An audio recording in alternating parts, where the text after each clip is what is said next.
जाम कर दो। बहुत से ऐसे साथी कहेंगे चलो हॉस्पिटल में चलो, कोई साथी कहेंगे चलो बसों को रोक लो। ऐसा बिल्कुल नहीं करना आपको। ये जो बैरिकेड लगा इसके उस तरफ हमें 1% भी नहीं जाना, सिंगल परसेंट भी। पुलिस प्रशासन आके कोई वार्ता करेगा, इस तरीके करेगा। कोई भी नेता आएंगे हमारा समर्थन कर सकते हैं, हमारे आंदोलन को लेकर कहीं पर नहीं जाएंगे, राजनीतिक रूप से कोई उपयोग नहीं करेगा। तीसरा, हम क्या मांगते हैं, एक बार FIR दर्ज हो जाती है उसके बाद में हम बताएंगे कि हमें क्या क्या न्याय के लिए चाहिए, वो चीज सिर्फ और सिर्फ प्रशासन के लोग इम्प्लीमेंट करने का काम करेंगे। इन चीजों का सबको सहयोग करना है। हम जो खड़े हैं अपने आप में बहुत महत्वपूर्ण लोग हैं कि इस न्याय के लिए कांस्टेबल बाबूलाल जी के लिए हम लोग यहाँ पर हैं और बहुत जिम्मेदार लोग हैं हम, इसलिए हम सबकी जिम्मेदारी बनती है। आपके आंदोलन को कुचलने के लिए पुलिस के बल का उपयोग किया जा सकता है सरकार के द्वारा। वो लोग आपके ऊपर लाठीचार्ज कर सकते हैं, आपको मुद्दों के लिए धमका सकते हैं, वो लोग और कोई एजेंसी का उपयोग कर सकते हैं, लेकिन हम डरने वाले नहीं है। डरने वाले हैं क्या?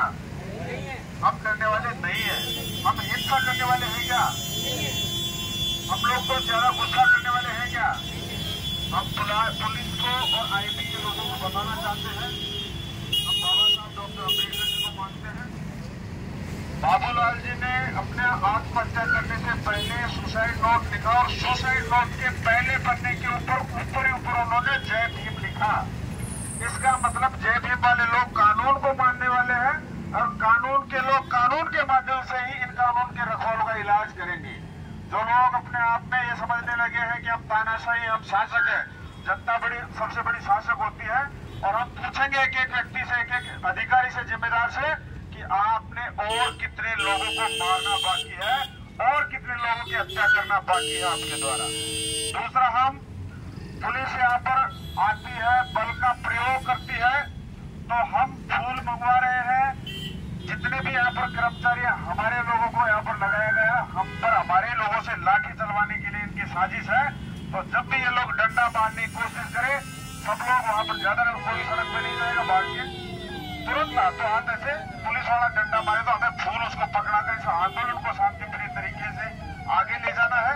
मैं एक और बात आपको बताना चाहता हूँ, पूरे राजस्थान में अनुसूचित जाति जनजाति के इतने अधिकारी कर्मचारी लगे हुए हैं, प्रत्येक अधिकारी कर्मचारी पीड़ित है, शोषित है। उनका सीनियर अधिकारी मन में आए वैसे उनके खिलाफ चार्जशीट तैयार कर देते हैं, मन में उस तरह के मुकदमे दर्ज कर देते हैं और उन मुकदमों में भी अन्य अधिकारियों कर्मचारियों के खिलाफ चार्जशीट पेश कर दी जाती है, उनको आरोपी बना दिया जाता है। और अन्य किसी समाज के लोगों के ऊपर अगर कोई मुकदमा दर्ज होता है, कोई आरोप लगता है, तो उन मामलों को दबा दिया जाता है।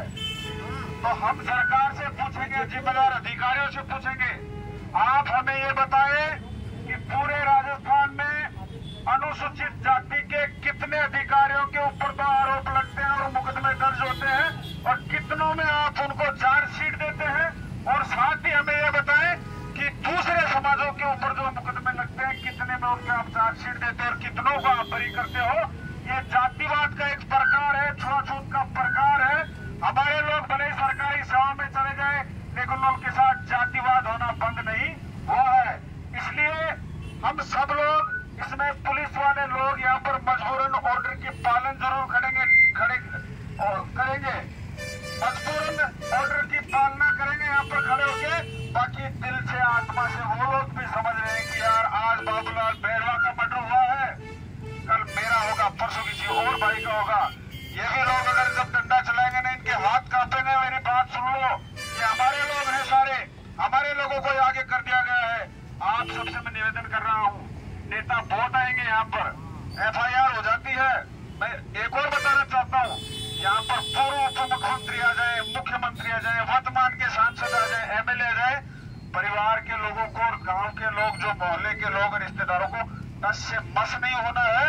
और हम इस मामले में तब तक नहीं हटेंगे जब तक हमारी मांगों के ऊपर, परिवार की मांगों के ऊपर सरकार और शासन के लोग, प्रशासन के लोग संज्ञान नहीं ले लेते।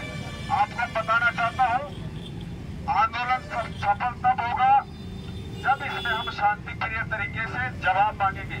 मैं मीडिया बंधुओं को कहना चाहता हूँ, चौथा स्तंभ है आप, शासन प्रशासन को लाइन पर चलाने का आप काम करते हैं। आप जिम्मेदारी निभाएं और आप ये लिखे कि बाबूलाल बैरवा का मर्डर किसने किया। आप ये बताएं मुकुंदपुरा में जो जमीन थी उस जमीन के ऊपर जबरन कब्जा किस अधिकारी ने करवाया। आप ये भी बताएं उस जमीन के 6 करोड़ रुपए किसने लिए। आप ये भी बताएं कि जबरदस्ती सस्पेंड वहां के SHO head constable Anil Babulal ji को किसने सस्पेंड करवाया। आप ये भी बताएं कि उस मामले में जबरदस्ती झूठा मुकदमा दर्ज करवा के आपको निलंबन किसने करवाया। आप सारे लोगों की जिम्मेदारी है, एक एक बात का जवाब देना पड़ेगा।